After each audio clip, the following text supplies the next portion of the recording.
My third favorite would be Robert Downey Jr., and part of that is when I was a kid, I used to love the movie Heart and Souls, which was one of his first movies, and then him turning into Iron Man and kind of making a comeback is always resounded with me, so I've always liked that.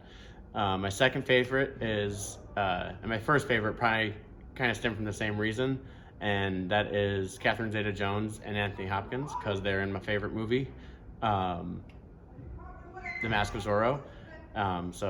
She was my first movie crush, and he, in every movie he's ever been in, has been an amazing actor. And I've seen him do everything from Odin, which is kind of hokey, to some really serious roles. And he's also like done Shakespearean roles as well. So he's pretty phenomenal. Um,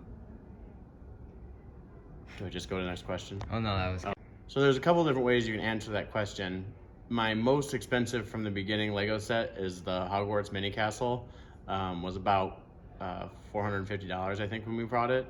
But the set that's worth the most amount of money right now, I've got a couple sets that are worth over $500, and we purchased them for $100. So just because I've owned them for so long, I could sell them for that much.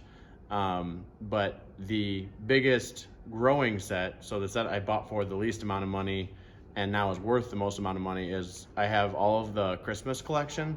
So every year they release one Christmas set, and it's only available for 2 years. So that almost immediately starts growing in cost. So they're usually around $100, and I have some of those that are also worth like $400 or $500. So they grow quite a bit. So I have a lot that are in that kind of range, depending on how old they are. But I have Lego sets that I have the box and directions for from since I was 13 years old.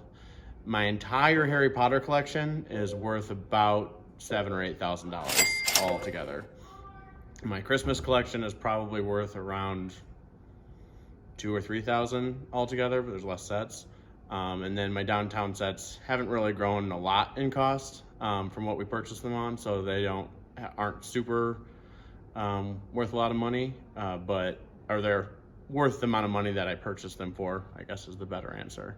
So they haven't grown a lot yet, but there's some cool news articles that talk about the fact that Legos are one of the best investments you can make as far as toys. So Tech Theater is basically everything that happens behind the scenes.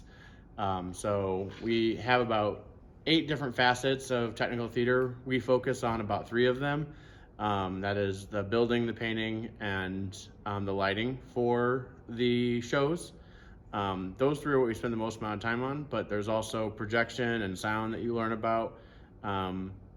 We learn a little bit about costuming, but not very much. And then obviously we get to learn about running a show, but if you're in the after school program, generally that's the people who actually run our shows here on campus.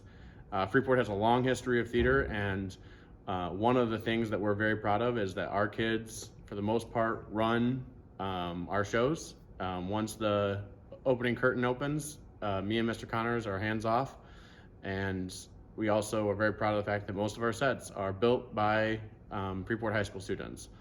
So there's very little done by adults, which is very rare for a lot of high school programs.